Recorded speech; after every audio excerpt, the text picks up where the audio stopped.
I think now is a great time to be squiggly and ADHD because the stakes are so low. Like you can put an offer out there on the internet if you have an online business, and if it doesn't go well, like who cares? Like people move on so quickly. I say action always creates clarity.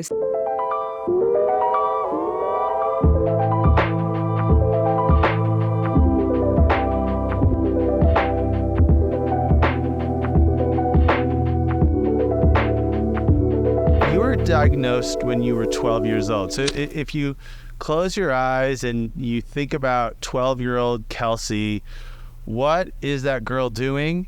And what is happening in her life that's prompting her parents to be like, okay, we need to go get her checked out for something? I think it started in school. I was always getting my desk moved. I was always disruptive. I remember reading a what is it called? A report card that said I had a verbal impulsivity that needed to be, kind of gotten in the way of not only my success, but everyone around me's success in school. Yeah. I went to a small private school growing up. So it was like 20 kids. So I was like a problem in class. And, I think it was that I was always doodling too. Like it kind of helped me pay attention, but I don't think my teachers realized that I needed to be kind of occupying my hands or something to fully like understand the information.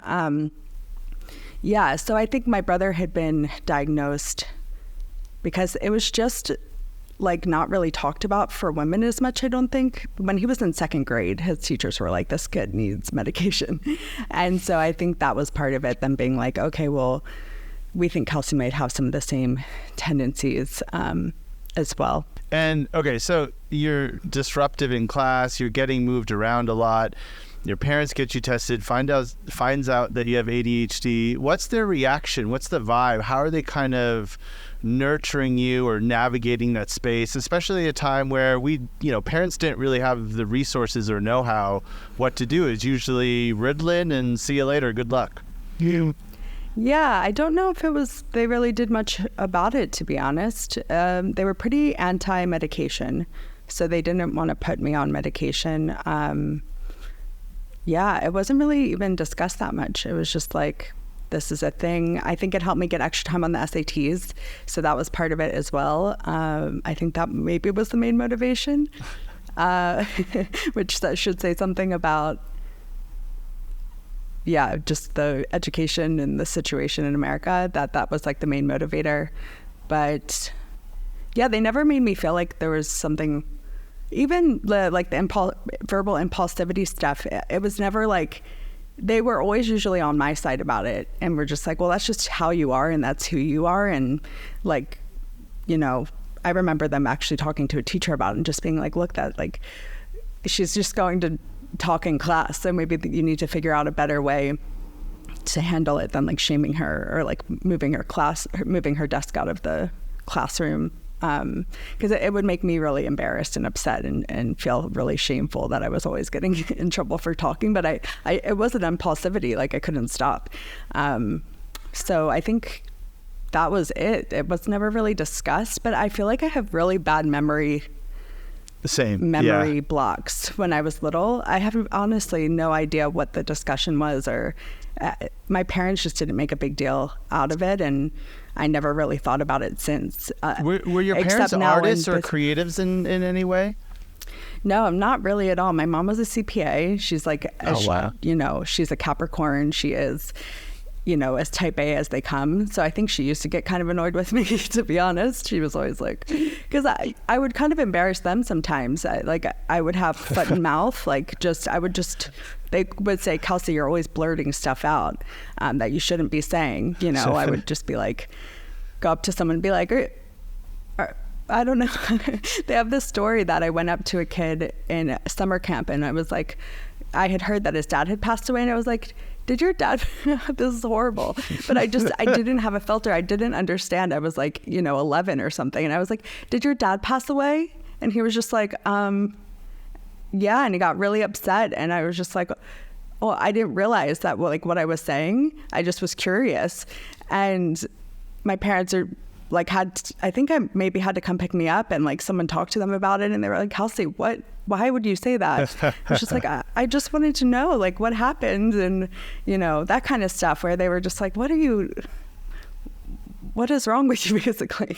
But my dad definitely he was never diagnosed, but he's 100% ADHD, very creative. He like has a Substack now, always like, he's had a million different careers, always getting his hands into different things and projects, always has some new idea that he wants me to get involved with. So he's definitely, for better or for worse, where I got my personality from. What about yours? So many parents are getting diagnosed because of their kids. There's a lot of like kind of millennials. Oh, okay. It's just like it's happening a lot. Yeah, because in many cases it is hereditary. It's passed down, and you know, boomers and Gen Xers didn't really have those same kind of resources and testing. And no. I don't know how many times I hear someone who's been diagnosed say, "Oh, my dad," and sometimes they're resistant to it, and sometimes they're not. Is your dad? Does he understand that he's probably ADD? Like through you? Okay, so he's open 100%. To it. 100%. He like, especially with my brother. Like, but again, it was never. My family's not like anti-Western medicine at all. Like they're not like woo at all, but they're not like overly.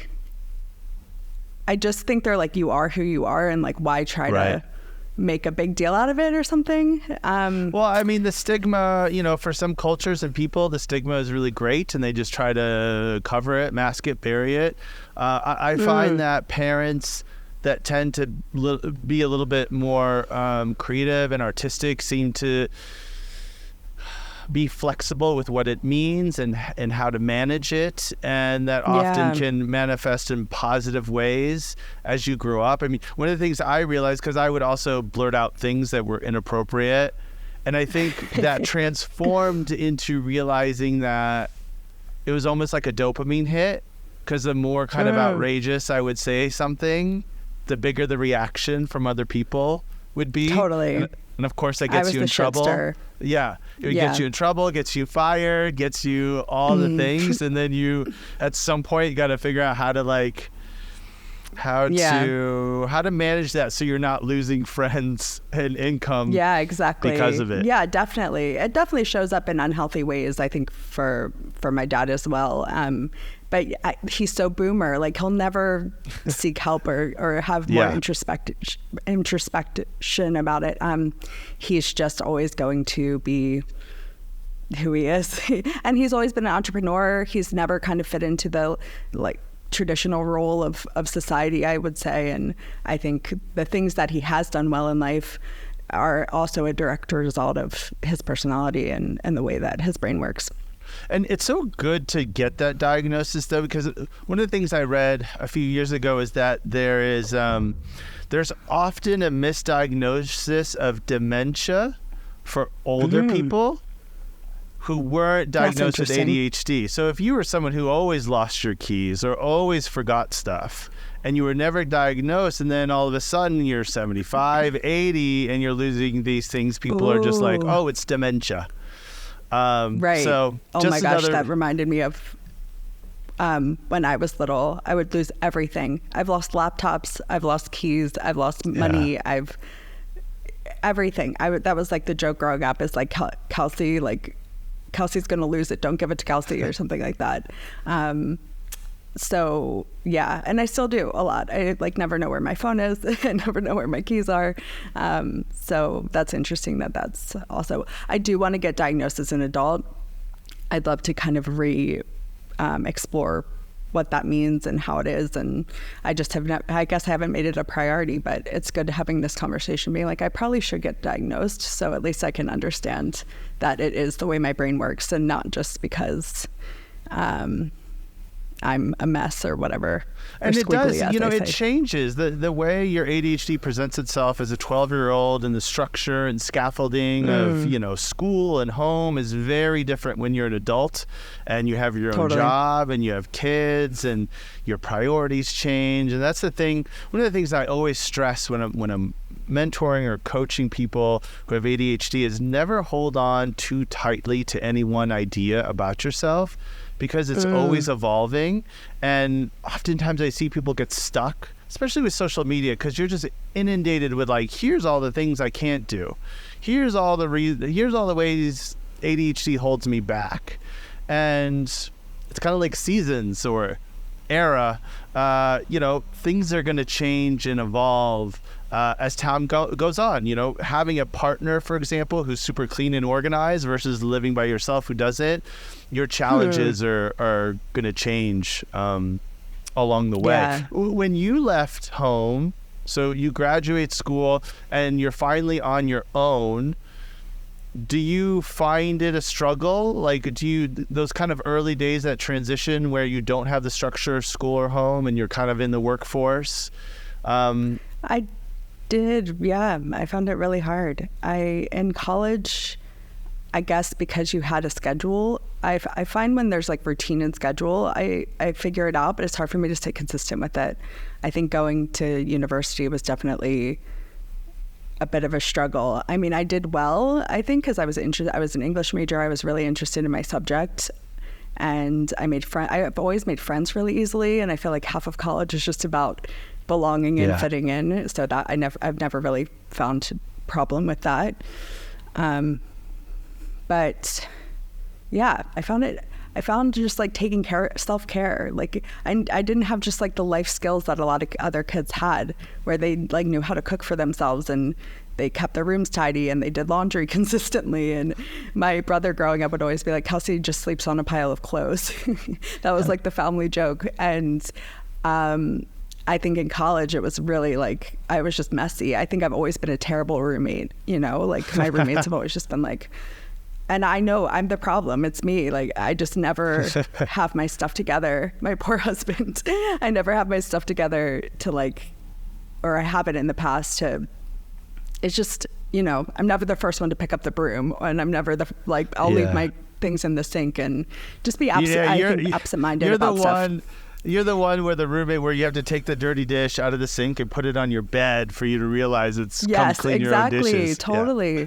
I know. And I mean, looking back, I'm like, I was the problem. Like, that's kind of inconsiderate, but it's almost like, it's hard to explain. It's like, it wouldn't have even registered in my mind. I think I've gotten better about that as I've gotten older. And I think also environmentally, it makes a big difference. So like making sure I have a nice home that I want to be respectful of, and routines and rituals within my day that I make sure I kind of like have and I think I call them like anchors, like things in my day that kind of like help me have a bit of structure within the chaos of my mind.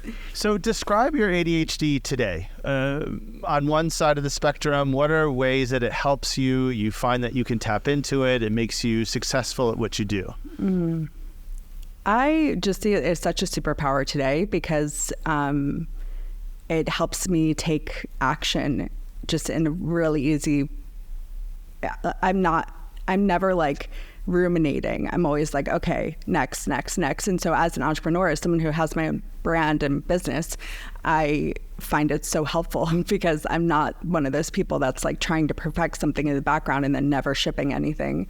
And then it's also, I've just found a way to work with it because for me, the most important thing is life experience. I love to have different environments that I'm living in. I love to travel. I love to experience different cultures and have like loads of different friends from different backgrounds all over the world. And I've been able to kind of cultivate that for myself in adulthood. I just got back from traveling for 4 months around Europe. I lived in Los Angeles the year before that. Now I'm in Australia. So I definitely have this like kind of, I feel like my ADHD or squiggliness, as I like to refer to it, is I've just found a way to work with it and in a way that my life feels really enjoyable. And before my 30s, I'd say I always felt really weird because everyone was buying houses and settling down. And I was like, I don't want to do that. I want to I want to explore the world a bit more. The idea of committing and like putting down roots in a place was I just couldn't even imagine that in my 20s. And now I see that as such a superpower because I have like all of 10 years of life experience that I wouldn't have had otherwise. And I'm finally at a place in my life where I'm like, okay, I'm ready to put down roots. But I'm also in a financial situation and a work situation where I can travel anytime I want and go live abroad if I get bored or whatever. So it is a nice... I don't know if that answers the question or how that's related to ADHD. No, totally. But, I too was also kind of a late bloomer in just about every metric you can imagine. I mean, I had, my son, our first child, when I was 40. I feel like I'm always 5 or 10 years behind all my friends. And I also kind of give myself a little grace career-wise, that I have made lots of pivots, and there's pros and cons to that. And I don't know if I would have been happy if I would have stayed in one lane my entire life. Maybe I would have made more money. Doesn't mean I would have been happier per se. So, just kind of leaning in on people who have been able to kind of find their rhythm and find their purpose a little bit later, because there is this such an obsession with the 30 under 30 list and this young person and that young person, it's like, fuck that. It really takes a lot of meditation and just kind of purposefulness to just create your own standards, if you will. Yeah. And I think I've only had the courage to really own it since I turned 30 for some reason. I became a mom and I started making money. I think that makes a big difference when you have the power of money behind you to actually make decisions. That is a big difference because in my 20s, I was also had no money. And I was like, but my sister's on her third house and what am I doing? And I was just like, all the stories that I was told growing up about being messy. Yeah. Being disorganized. My dad used to say organization is the key to success. The irony, because he is the most squirrely person in the world. Dad. Yeah. But in my mind, I've realized through therapy and stuff that I internalized that a lot. And I was like, well, I'm disorganized, so I'm not going to be successful. And it really took a lot of self-work through my 20s to realize, I will be, and I will be in my own way. And now I have the financial proof and experiential proof to own that, and that feels really good now that I'm 30. It's kind of come full circle where I'm now I have the power to do whatever I want. Well, you're hitting on something that's so key. So just this innocent, your dad's not saying it in a mean way, but just this one little innocent thing that someone told him, and then he's telling you, and he's thinking you got to be organized to be successful, and then how that manifests into yourself your whole life, and your kind of self-value and what your potential is. And ADHD people are told no at much higher rates throughout their entire life, their adolescence. What kind of, it's no surprise that people are sensitive to rejection and have so many sensitivities to just trying to get by. And this is, I think, so key why the more therapy, coaching, mentorship that you can do to kind of see what's real and what's not is so important. So, okay, so what do you remember kind of the light bulb moment about oh, no, I don't need to be organized to be successful? I say action always creates clarity. So it was just through building a business in my own way and having financial success, fulfillment, being a mom and doing that my own way too. I was in a mom's group where everyone was on schedules and would count their feeds for breastfeeding and all this stuff. And I was just that's not going to work for me. I can't even keep myself on a schedule. How am I going to keep a baby on a schedule? And I just did kind of, momming in my own way, and found that I was so much less stressed and so much more at ease than most of the people around me. And I was like, I'm just going to do things my own way. Honestly, I think it was motherhood and starting my business. That was the light bulb moment of, I can be successful, just not in that way that society says is success, but I'm going to redefine that for myself, and then also be a leader and speaking about how everyone can do that for themselves, especially people who identify the way we do, growing up with people telling us we could. I don't know about you, but I was definitely had a lot of narratives growing up that I wouldn't be successful. Totally. I definitely have a lot of questions about parenting. I want to go back to something. So we talked about some of your strengths. I see this really common in a lot of entrepreneurs where they're not afraid to try stuff. They're not afraid to make mistakes. They're generating ideas constantly.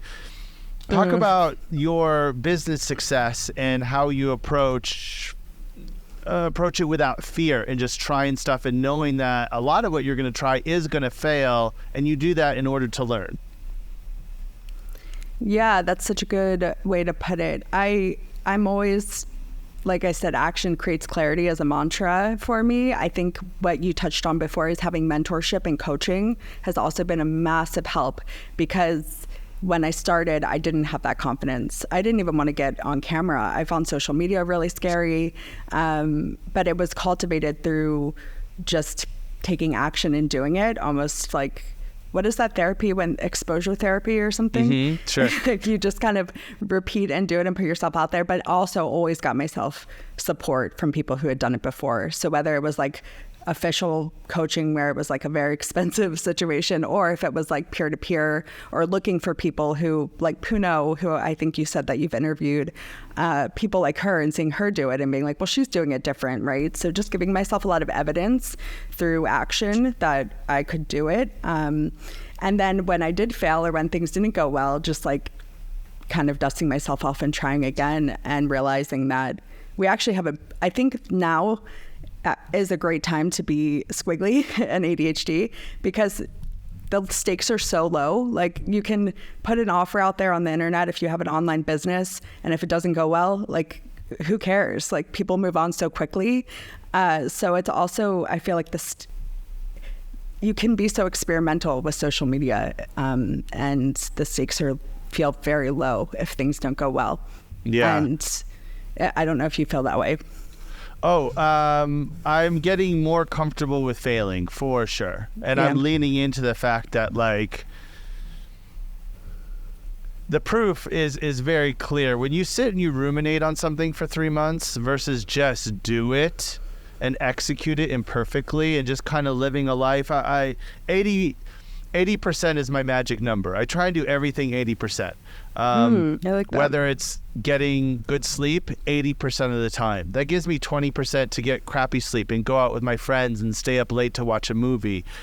But if I'm getting a B- or C+ in life, I feel like I'm doing well, because I think that's where a lot of the disappointment comes in, and the stress and anxiety of like doing it perfectly, which is completely like all these hustle bros. You got to do it every day. You got to do it on the weekend. It's like, no, get out of here. Yeah. One of the ways I still struggle with my ADHD is through overthinking, and it becomes this cycle where I start to question my own creativity. My biggest obstacle is my fear of rejection. It's probably one of the biggest weaknesses you can have in an industry like mine. Just the overwhelm. There's a lot of things coming at you as an entrepreneur. There's a lot of possibilities. The biggest gift that the course gives you is a new mindset. I have fully embraced all of the things that I need in order to feel organized, to feel very confident with who I am and how I work. This course definitely helped inspire me to figure out what trajectory I am taking my work. I'd recommend this course to all creatives or creative entrepreneurs that know deep within them that they have something that they want to share with the world, but they haven't necessarily been able to tap into the potential that they believe is there.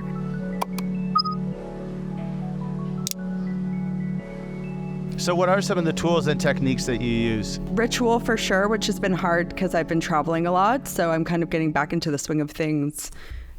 Support via coaching, like I said, and mentorship is massive. Hiring an ADHD coach like you, I mean, I haven't hired you, but like someone like you in the past has been awesome. And business coaches, having accountability via my business, which feels like, I need to keep that ship going, and I love it, and it gives me joy, and I love showing up every day.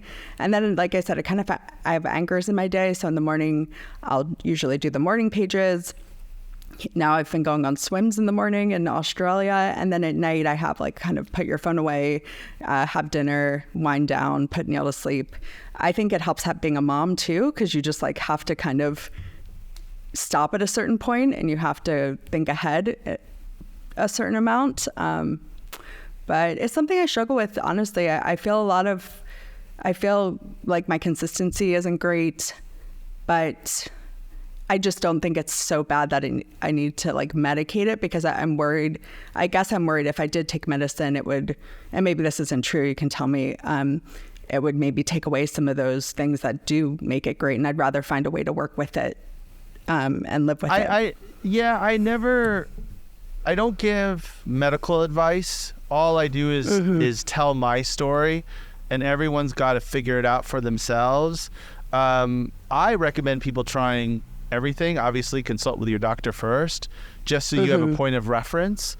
I was prescribed Adderall. I took it for on and off for a couple of years, and now I haven't been on it in over a year because I leaned in more into the sleep, into the routines, into exercise, and a lot of these things that you're talking about. I hear a lot of people with ADHD talk about morning pages. Can you just go in a little bit deeper about what you write about and how you do it? Yeah, so my friend for my 30th birthday gifted me The Artist's Way, and it was at the perfect time because it was like COVID was kind of starting and I was about to have a baby. And so I actually finished it. The fact that I finished 12 weeks of like The Artist's Way is amazing, because I bet we prove to ourselves? That's another one. Oh, I can't read. And then all of a sudden you find a book that whatever catches your attention and you do it. Yeah, exactly. I mean, the completion rate of The Artist's Way I don't think is great. So the fact that I completed it is pretty awesome. I've actually done it a couple of times, but it has simple concept. If you don't want to read the book, there's two things that you have to do. One of them is go on an artist date every week. So just you by yourself going to do something you enjoy, a hobby, see a movie, whatever, for an hour, I think she recommends. And then the morning pages, which are 3 pages in a journal. As soon as you wake up, stream of conscious, just kind of like brain dumping, basically anything that comes into your head. And oh my gosh, I feel like it just untangles my brain every morning when I do it. It just sorts me out. What are you writing about? All kinds of things. Some days I feel quite blocked, and I'll just write about like this. I'll literally write like, don't feel like writing today, feel very frustrated, those kinds of things. Usually by like the second page, things really start flowing and you like uncover some truths about things, or like some way that you've been, maybe cutting corners or not quite doing what you said you were going to do, or a feeling that's been bothering you, or something that's been bothering you that you don't even realize that you've been suppressing. So it's like therapy. It's amazing.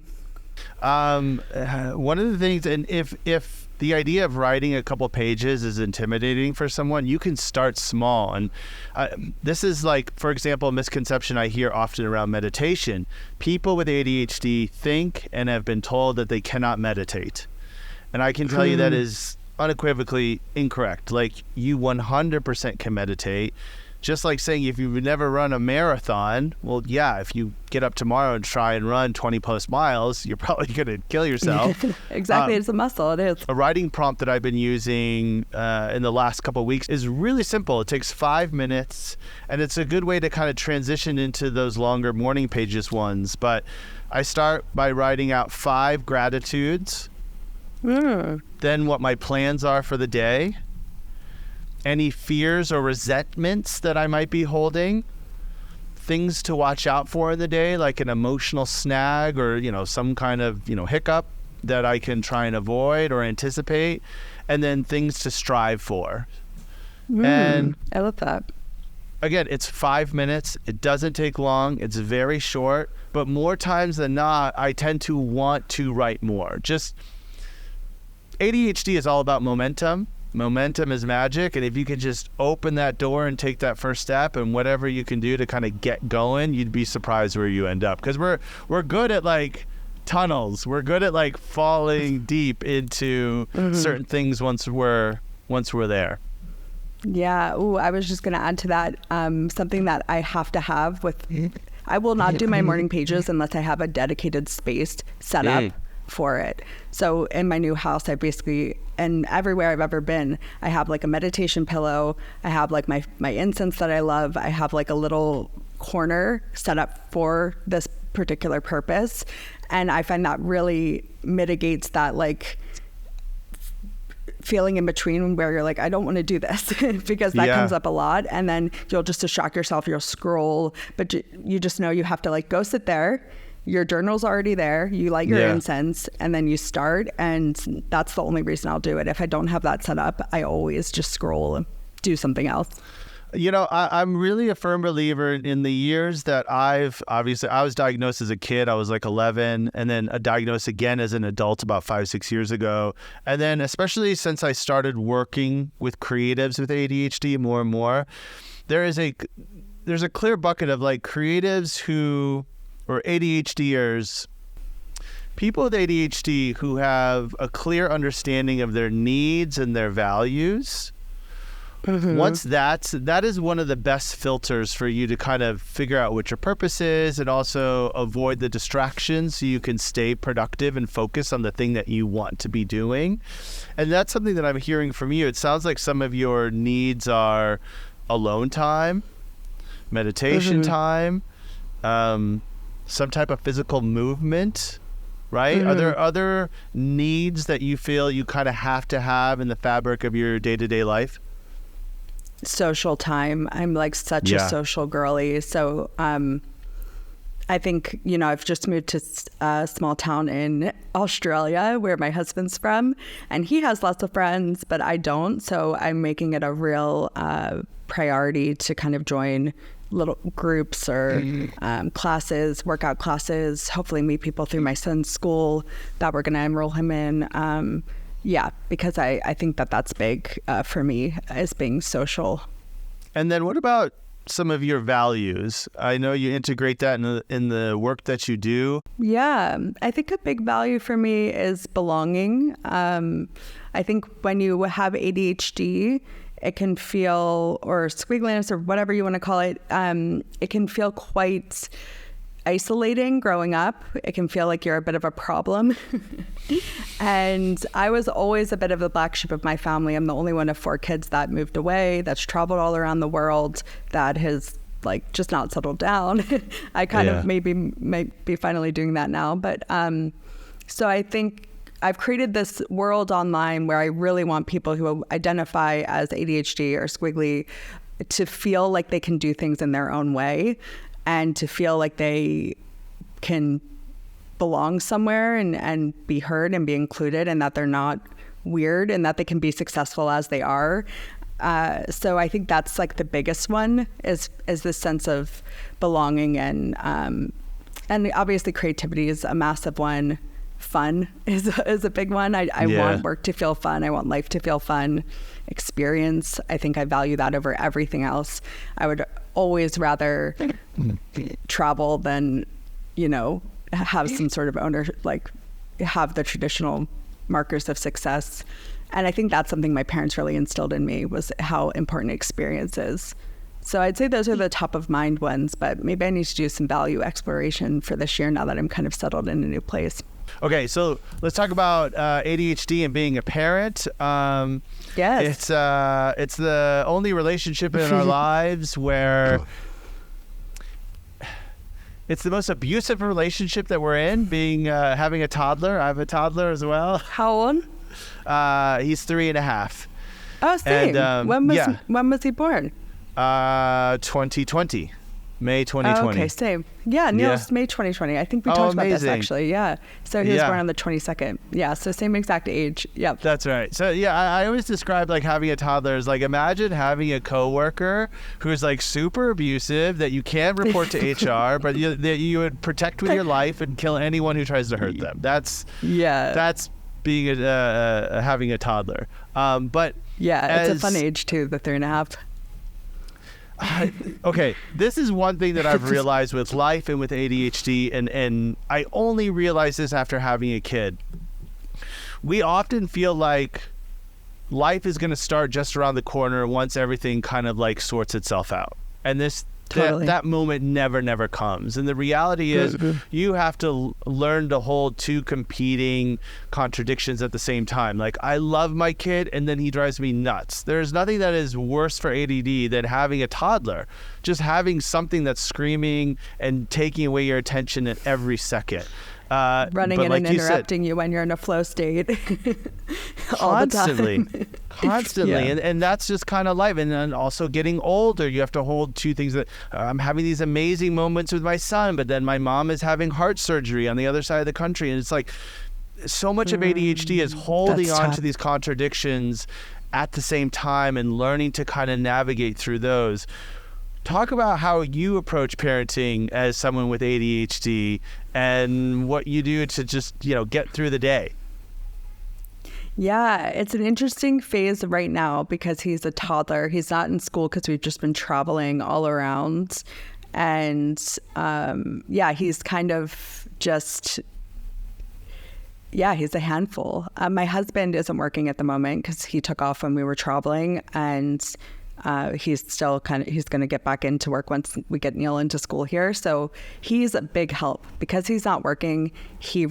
And he's so much more meticulous and organized than I am. So he's been doing a lot of the just like day-to-day stuff. But I think the challenge has been just creating structure for him because we've been traveling.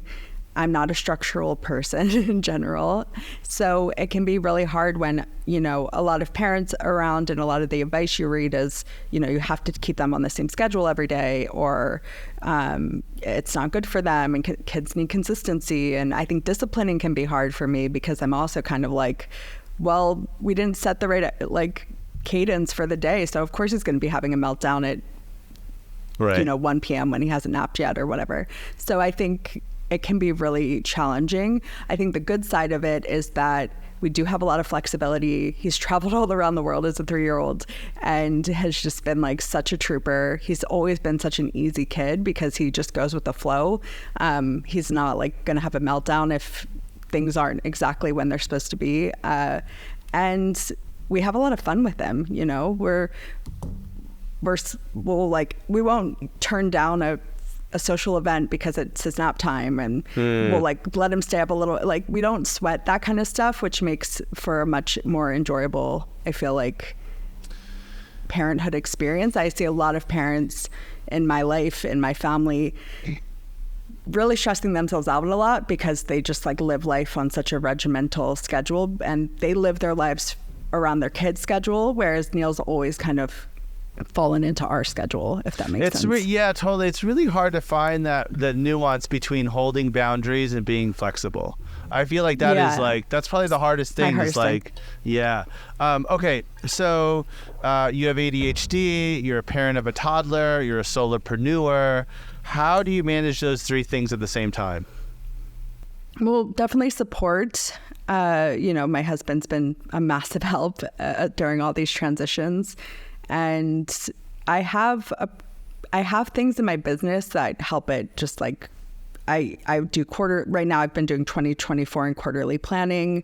I have a lot of organizational systems that to maybe the average person would look very confusing. But for me, I've kind of built my own systems that really work for my brain. I plan everything on a Sunday night. So I spend an hour and a half on a Sunday just plotting out my week, defining what success looks like, saying what I'm going to do every single day. And your husband is taking your son, so you have that space on Sunday night, or are you trying to do it with your son crawling all over you?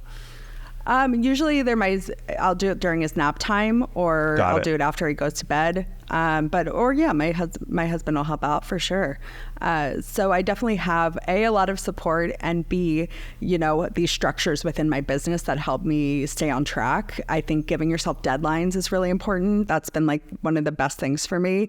I just made this click where I was like, why am I always finishing my client projects, but I'm never finishing what I say I'm going to do for my own brand? What if I just treat my own brand like my most important client, give myself deadlines for things, plan out marketing campaigns for things, hire the team that I should hire for it, put the budget toward it that I would for a big client project. And that's been massive for me because I just think my brain, I have to have a deadline or it just won't get done. I want to talk about how you enforce your own deadlines, because I think it's easier said than done.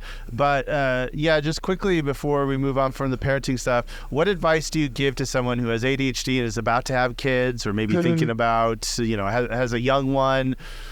What do you tell that person so you give them some hope, but also some reality about what's to come? I honestly had and I'm speaking from my experience, such an easy transition into motherhood because I let a lot of the expectation and narrative go and trusted my intuition. And I think the best part about ADHD is we have this superpower connection to our intuition and doing things our own way. And when you fully embrace that, whether it's business, motherhood, partnership, it is the best thing ever. So I know it's hard advice to take, but really tap into that intuition. Maybe start your morning pages now and figure out what that is and how you intuitively want to parent, and lean into that. Don't read the books.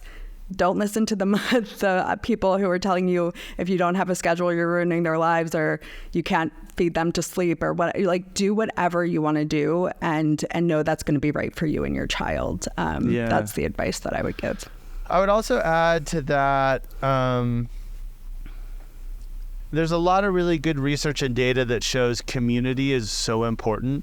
Oh, of course. For adults, right? I would say so much of being able to get through these toddler years has been being able to talk to other dads and moms who are at the same stage and we're struggling with the same thing, because it can feel like you're in a silo. It's like, oh, it's my kid that's the meltdown kid, that's the trouble kid. And it's like, no, this is happening everywhere.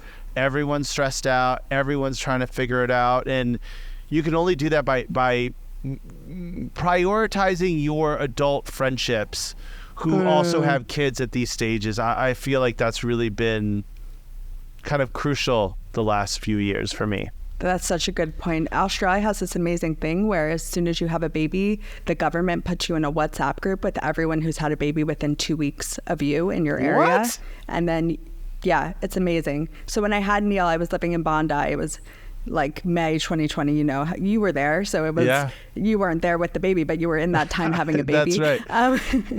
And it was lockdown. So we couldn't go anywhere. I was on the other side of the world, but I had all these mom friends who were also stuck there, couldn't go anywhere. Amazing. Bondi's very international.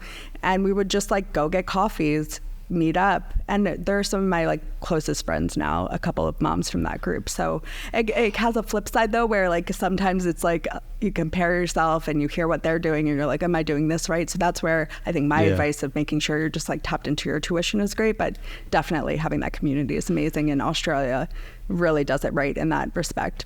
God, so many countries really help out families, and America just shits the bed on this. It's horrible. Yeah. Okay. You have so much support. You did the right thing moving back to Australia. Smart. Okay, Definitely. So let's talk about running a creative business, helping people launch products. This is obviously I focus on a lot of creators and creatives, and your process, I don't know, there's something about your aesthetic I feel like is really unique and stands out from everything else that's out there. And it feels like your approach. So first, just kind of your 30-second elevator pitch. What do you tell? How do you explain to someone what you do? So I am the founder of Coming Up Roses. It's really the space for squiggly, skilled up creatives to grow their own brands, because we'll learn a skill, but we'll have no idea how to actually connect that skill with our dream clients and customers, put it out into the world, get paid for that skill. I think there's such a big emphasis in the course world of learning skills. There's also a big, world of mindset and that kind of coaching. But I felt like there was this gap where people weren't really learning a simple way to integrate a marketing machine into their business and to actually have a perspective and a point of view and figure out their offer suite and things like that. So all of my courses, programs are revolved around that, how to actually grow your own brands while you're also having your clients and you're learning new skills and all that stuff. So before you did this on your own, I know you were in corporate social media marketing world, specifically around music. why did the corporate space not gel with you? Why did that not work? And what was the moment where you're like, I'm going to just go out on a limb here and try and be a solopreneur? Yeah, I don't want to totally shit on corporate world because I think it was a great experience and it's a great thing to do when you're starting it's a good thing to experience, and I learned a lot. That said, I found it really, really difficult to fit in there. I would get in trouble a lot. I feel like people would get frustrated with me a lot. I worked in the music industry, so I think there was a little bit more flexibility there because it's just, everyone's pretty work and play mixed together. But I just found sitting at a desk for, 9+ hours a day, every single day, really hard. It reminded me a lot of being in school. I clashed a lot with managers because, I had my thoughts about how things should go. Maybe my verbal impulsivity would creep in sometimes. Oh man, you know how many times I've been in the principal's office at work and just because. Yeah. And the funny thing is, every time I've gotten fired from somewhere, I still remain friends with these people.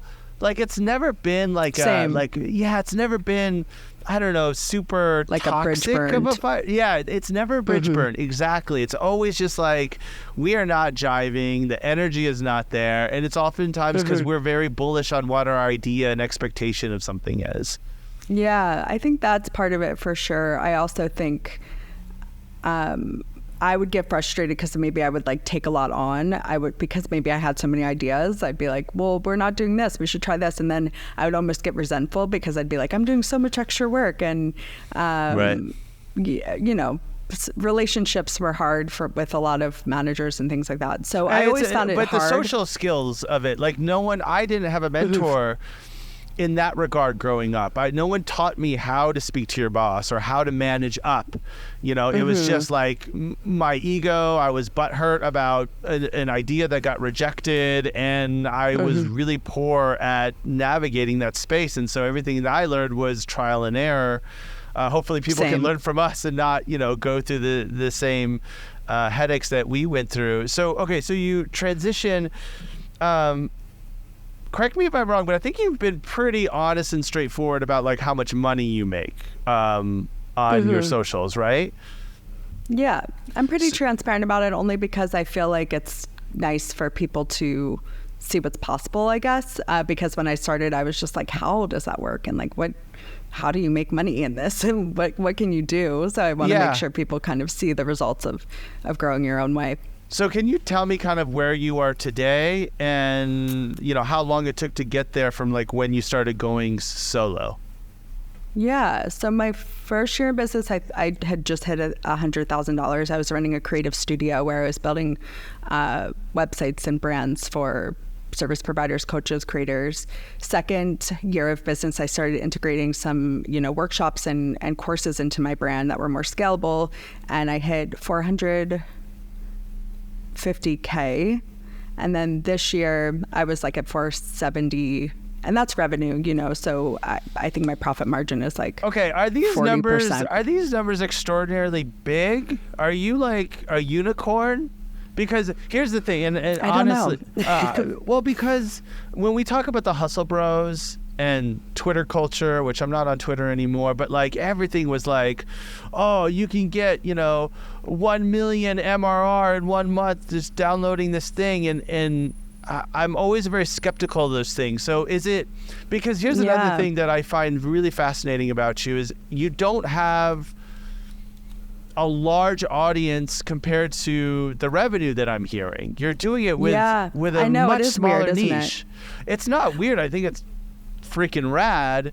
And so my question is it, obviously you had the benefit of coming up in this industry, right? You took some of those things that you learned in the corporate space and you were able to skip a lot of the trial and error that a lot of us have to go through first. I move quickly.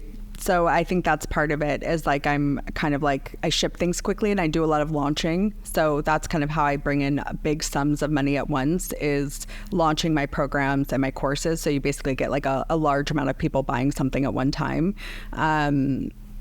But how do you do and that my in a offer way that suite. doesn't feel salesy? That it doesn't feel like every email that I'm getting from you is you trying to sell me something?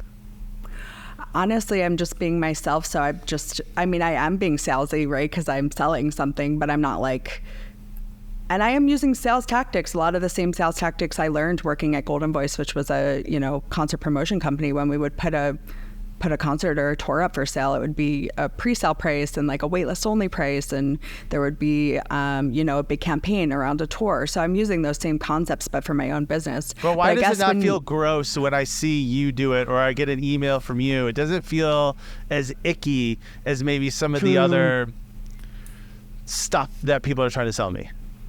I don't know, because I'm not on that like objective. I'm just being me. So I didn't realize, like, I guess it's nice to hear that it doesn't feel that way, but I think because I'm not writing emails that are like sales emails, right? I'm writing emails that are like storytelling emails of some sort of observation of my life and what's happening. And then I close the loop and try to make a sale right at the end, but it's not like sell.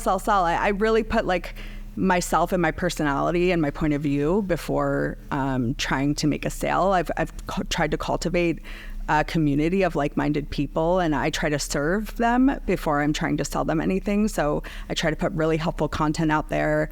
If you can't afford my programs and you come to me and you're like, oh, I want to take this so bad, but I can't afford it, I'm like happy to give you it for a very low price. Like I honestly am not out here to just be like making money. I really want to build something that is helpful and changes people's lives and business. So I think leading with that energy is the key.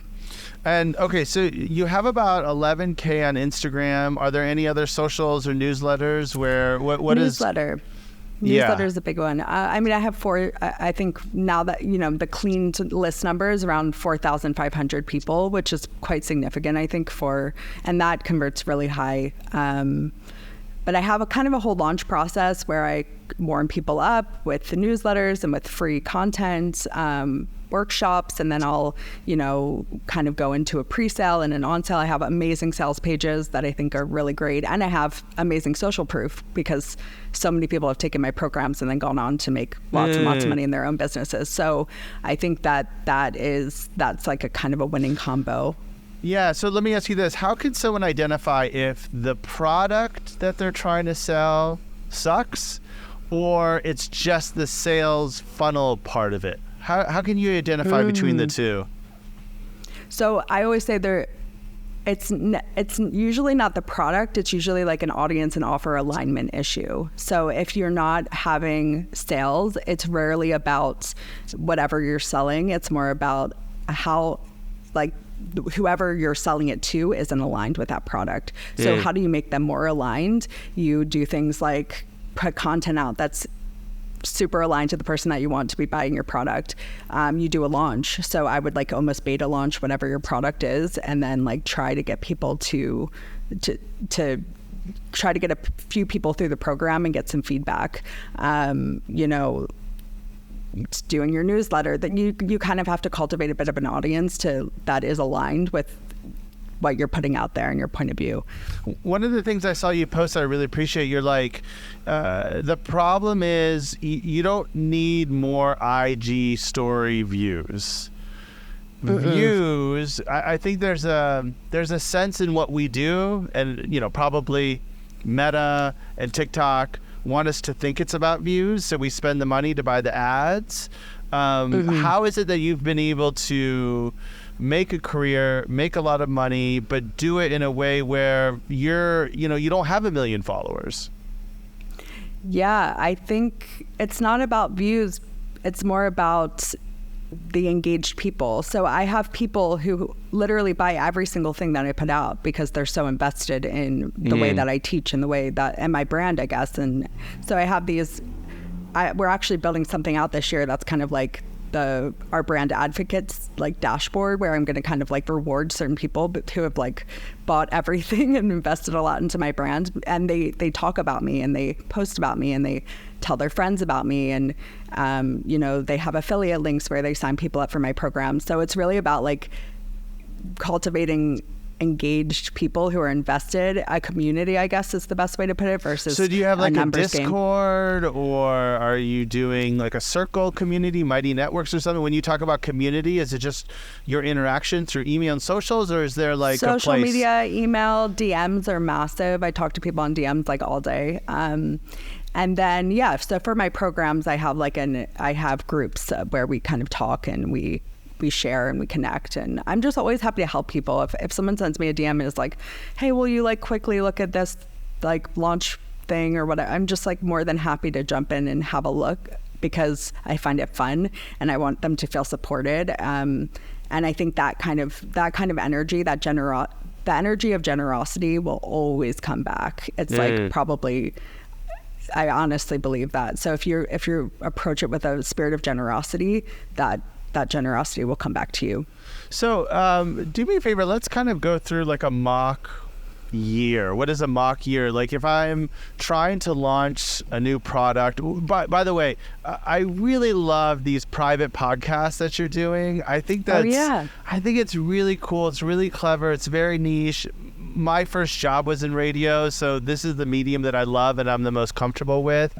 What are your top 5 sort of products that are cool, different, unique, that you love right now? If we put podcasts in that top 5. Yeah, private podcasts for sure. I love those. I think like any done with you offers, so something where it's not just like someone comes to you and is like, hey, do all my social media, but rather like you're almost like a coach or a consultant and you're doing it together. So you're actually the one executing the creative, but you have like almost a guide and an expert that's injecting feedback into your process and helping you stay on track. I really love that kind of offer. I actually have a workshop on how to create that offer. I think that's kind of the future of a lot of creative service providers. I still love a course. I think but really niche courses, like micro courses on a very specific subject. So I think gone are the days where you can just have like a course where you learn everything. It's going to be like, I think Launch Your Own Way does so well because it's on such a specific subject. And do you have a strong opinion about pre-recorded courses versus live cohorts? I know that the completion rate is higher when it's a live cohort, but obviously it's harder to sell. It's at a specific time. What are your thoughts there? So I think they both serve a purpose. I think some people really love to learn on the go. Some people, and at their own pace. So some people need the extra accountability. I prefer the live energy. I just think it's so fun to connect and people meet each other in the live programs. And again, back to that value of belonging. I think it's really nice when people have taken my programs in the past, then like become friends and support each other. For instance, yesterday or 2 days ago, I was tagged in an image or on stories of 2 girls who took my program Grow Your Own Brand together in Melbourne in Australia. So it's just cool. Like you cultivate real connections from these online programs. So I prefer live, but I do have some self-paced options. I think that the private podcast is actually going to be a really exciting space to create self-paced micro courses that people, because the completion rate is insane. Like 50% of people have listened through that podcast of like the 175 people who have signed up. And that's unprecedented, 50%. Like you just don't get that in a pre-recorded course. And how do you think about pricing? How should someone think about what to price? Is it just trial and error, or is there some type of framework that people can work off of? There is a framework. I'm not an expert in pricing by any means. I actually want to create more accessible pricing in the future as my audience grows, because I really find I just want my courses and my knowledge in as many people's hands as possible. But the way that I usually do it is kind of, I have a money goal. So I have a goal of what I want to make. Obviously, I have an offer suite. So you kind of have your top offer, usually you price it based on proximity to you and how much, of your knowledge it can get tapped into. So you kind of have this offer ecosystem. And then I kind of anchor the highest price of, usually it's one-on-one sort of done for you service. And then you can, kind of like slot in everything else and then kind of put it against what you want to make in a year. And also look at what people are charging around you. There's a lot of different elements that should determine what you price. You can't just like charge $1 million for a 1 hour session with you, because that would just be ridiculous, right? You kind of have to see what the average is in the industry as well. And there are some coaches that are like charging 10 grand a month to have a 1 hour chat with them. And I just think that's predatory and horrible. Totally. I don't know. Let's go through a sample product and how to launch it. What's an example that you could share with me? Just kind of the 1, 2, 3, 4, or 5 steps to get there. Yeah. Ooh, I'll give you Launch Your Own Way because it's very meta. Okay. So basically, you'll have a product, a course. You want to create. The first thing I always do is create like the copy around it and the sales page, because that really helps me think through the positioning, the value proposition, why people might not want to sign up. So going through kind of like the reasons people might say this isn't for me, whatever. So that's the first thing I do. Then you want to start warming your audience up around the concepts, make them problem aware, do something like for Launch Your Own Way, I did a free workshop to teach them how to like plan out their 2024 launches. And then so you want to do some way to like build your newsletter, get people thinking about this concept and understanding what it is. And then I did a private podcast to further warm people up into like the first step that they would need before they launch. So then I'm just building this audience that's really interested in launching. And then, through everything, you build a wait list, you put in call to actions. And then once you officially launch, you're doing, special prices maybe, or some bonus material, something that kind of gets people to want to sign up. And then hopefully a lot of people sign up. Usually there's a time when like the doors close. There's like a deadline where people can't sign up anymore, or it goes back to a wait list, because you'll have like limited spots, obviously, for most. You can't do like 1 million web designs in a month. So for Launch Your Own Way, there's usually like, I don't want more than 100 people in that live program, because I won't be able to give people the individual attention that they need. And so for example, the wait list, there's a lot of nuance in there, but. Yeah, of course. So the wait list of the newsletter, you're kind of like, you'll send out a newsletter, say, hey, I'm launching this thing, join the wait list. And then through the wait list funnel, you're only those people you're kind of hitting them up multiple times because they've opted in versus your main list. Exactly. I see. That'll be like your hottest audience. I think of it like almost like a funnel. Like there's strangers who have no idea what you're doing. There's people who are following you on Instagram. Then there's people who've opted into your newsletter, and then there's people who've opted into your wait list. Like those are the most interested people in that particular offer. So they're opting into getting the most information, but that doesn't mean that you're not also kind of hitting people at the different spots as well. Yeah. Wow. It sounds a little like Beautiful Mind with, he's got all the math problems on the chalkboard to like be able to. Yeah. But it is quite simple. Like in Launch Your Own Way, I kind of lay out a couple frameworks. I take you through exactly how to do it. And we have like monthly calls, so I can like look at your launch plans, look at your sales pages, give you feedback. So it's actually quite simple. But so how much do you charge for something like that, for example? Yeah, so I think it's $897 at the moment, but the full price is $1,200. So it just depends on like what kind of where you come in. If you're on the wait list, you kind of get rewarded for being in there early. But then when it's just always on sale, so once the live is over, you can just buy the recordings and join the live calls every month, and that will be that's $1,200 because that's like kind of always on and people can buy it whenever, and that's just the full price until we like go live again.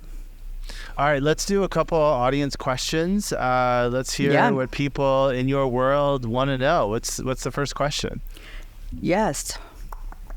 The first one is, how do you stay motivated? Like, where do you get motivation from when it comes to being squiggly, which is definitely something I deal with, not so much in work, because I think it depends what you're motivated by. So I'm very money motivated. So work for me is like easy to get it done because I feel like I see the rewards. Whereas anything delayed gratification, so working out, eating well, I find that really, really, really difficult to be motivated around. Yeah, motivation for me is once I realized that the entire process can't be exciting, that's unrealistic. And so motivation is really anticipating what I love to call the messy middle. There's always this arc of your creative journey, your professional journey, where there's moments where it sucks. And actually a lot of those moments exist. And recognize that they're coming, anticipate that it's going to happen, and kind of be okay with it. And a lot of that is made easier if you understand what your values are, what your needs are, what your purpose and North Star is, because ADHD people are generating a lot of fantastic ideas all the time, and every idea is the very best version of that idea. So we want to hold on to all of it, but then our to-do list looks like the menu at the Cheesecake Factory, and that's where we get overwhelmed and we can't decide. So it's really about being clear on what your purpose is and recognizing there's going to be moments where it's not fun, and that's okay, because that's part of the process. I work with a lot of creatives. I have friends who are musicians and artists. On every level of the success scale, and every single one of them have self-doubt. They don't like self-criticism. There's imposter syndrome. And these are people that can sell out stadiums, and they still have that moment. They're unsure. Is the song finished? Is it not finished? It could be better. It's part of the process. Totally. I like that you brought up the messy middle. I talk about that a lot. Like, you're always in the messy middle. There's never going to be this moment where you're like, everything's finished, especially if you are generating so many ideas. So it's more about just getting comfortable there, and reframing it almost as like a place to be and get comfy, and then it becomes a lot easier to stay motivated through that process. I also think getting support and help. So hiring someone like Hyla, or someone who has like really mastered the art of the messy middle, is going to really help you get through that in between time. And I'm assuming that you've read Austin Kleon's book, Steal Like an Artist. But in it, he has I have so many notes from this conversation. Oh man, this What's is his one name? of my Austin Kleon. Steal Like an Artist. Yeah, Kleon. Steal like an artist. And there's this great graph that he has. Where did I put that book? Where he talks about the creative journey. It's like, I'm really excited. This is going to be the coolest thing ever. Oh no, this is really hard. Oh, the night of death where I want to quit everything. Burn it all down. Right. And then at the end of it, it's like, yeah, it's not the best thing, but I finished it, so I'm happy. And that's kind of like every artist's journey, essentially. And then you move on to the next one. Totally. That's right. Yeah. Okay, next question. The next question is very related. It is, how do you prioritize things when everything feels like a high priority? Yeah, exactly. Go ahead. You go first. I mean, I struggle with it. Sometimes I get really overwhelmed by what to do first. I think when you're like, you leave something in one room and then in the other room and you're like, do I go get that? Like, and you kind of like glitch out for a second. I feel like that sometimes with my business. I think launching really helps, and looking at like the financial big picture snapshot of my business to determine what's the priority, because you can actually see when you look at the data, which is probably like a bad word to ADHD people, but I've really like leaned on that in my business to be like, okay, this is the most leveraged thing to focus on at the moment. So this is like my first priority. And also just having a database where I kind of plan out my days and plan out my priorities. I've been assigning time to each of, I'm very unrealistic time-wise. I think I can get a week's worth of work done in 3 hours. Classic. So I've been actually like in the Notion card putting the amount of time it's going to take me for each task, and I've realized I can do way less than I think once I assign that time. One of the exercises that we do in our ADHD course is called a time pie, and this is the one that I think frustrates people the most, because we have horrible time perception, we have a horrible relationship with time, and when you actually when I make people sketch out a circle and chunk up their time, they start, like, I almost see them like having heart palpitations because they're trying to squeeze every single thing in that pie that's out physically. It has to happen now or it won't happen. That's right. And I'm like, no, this is the problem. What ADHD often is you haven't trained the muscle to say no to things. You haven't trained the muscle to accept that you can't do everything. You haven't trained the muscle to be okay with letting go of a lot of great ideas. So when we do this time pie, that's like the first time people kind of realize, okay, this is absurd that I'm going to do this, that, and the other thing. Yeah, that's so smart. So reframing your relationship with time, and there's some great exercises to do that. And again, it's a muscle that takes time to develop. You're not going to do it overnight, but the time pie is a good, like, it's kind of like eyes get wide, and they're like, okay, I see what's going on here, because we don't build in life. We can't control the stoplights. We can't control catching COVID. We can't control our toddler running into the room. And that doesn't get built into our daily schedule. The fact that just like life throws stuff at us. So when we even want to do things, I think that's the other thing is like sometimes I'm really good in the mornings. If I could work from like 5 a.m. to, 11 a.m., I feel like that would be great. But by like 1 or 2, I don't have the motivation to do deep creative work. So I think it's also like figuring out those times that you can do that like really flow state work. And it's hard to kind of gauge when that's going to be. So Kelsey, you're hitting on something that is so critical, and this goes with the reframing your relationship with time, is your energy management. In many ways, I feel like this is more important than time, because sure, my calendar has 24 hours in a day. I could schedule everything for every single hour. Doesn't mean I'm actually going to get to it if my energy and focus isn't there. And our energy levels and our ability to focus peak at certain times of the day. And this is where meditation and awareness and stopping to just kind of notice your surroundings and what your energy levels are is so important. Oftentimes, humans tend to have the most focus within the first 30 minutes, 1 hour, and then about 8 or 9 hours. At those kind of points is where we tend to peak.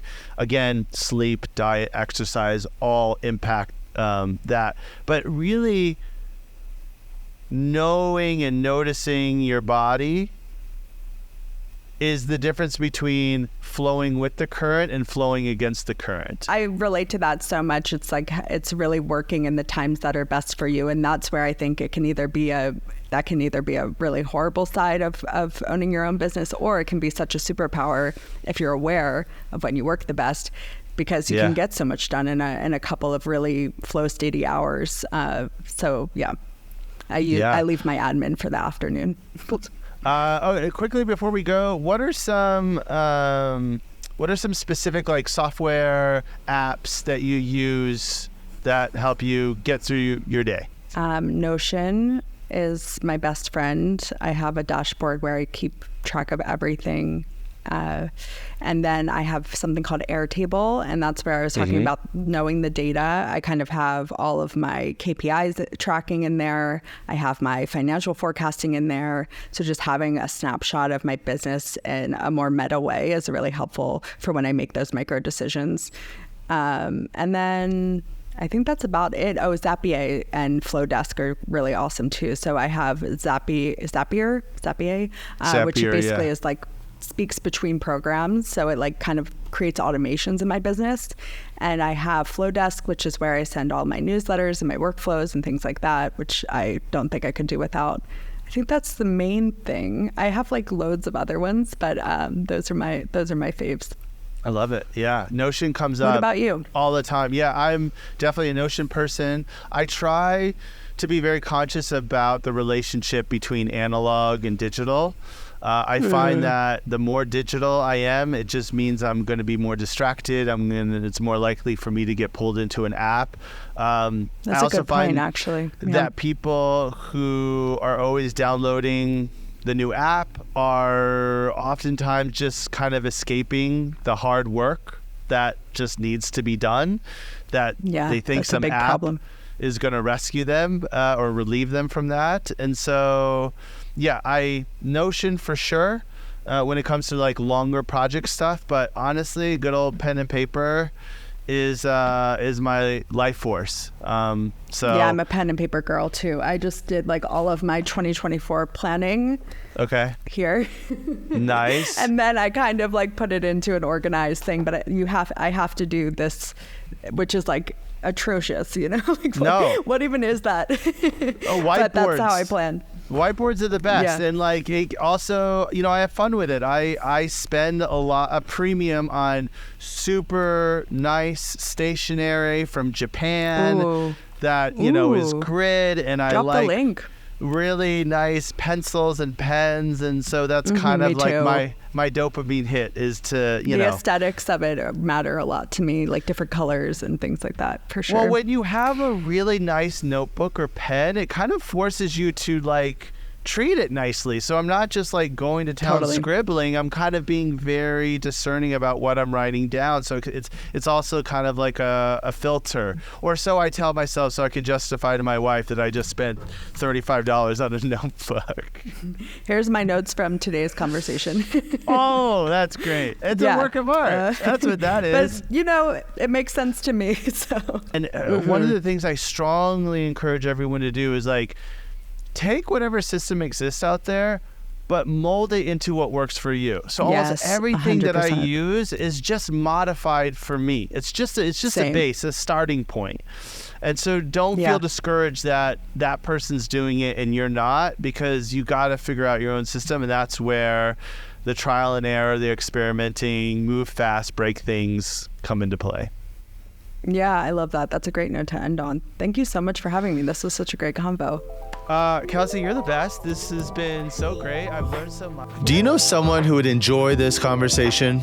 Share it with them. And if you have just a moment, please rate our show and leave a comment on whichever platform you listen to. It really helps us reach other creative thinkers with ADHD just like you. My name is Hyla. Thanks for listening.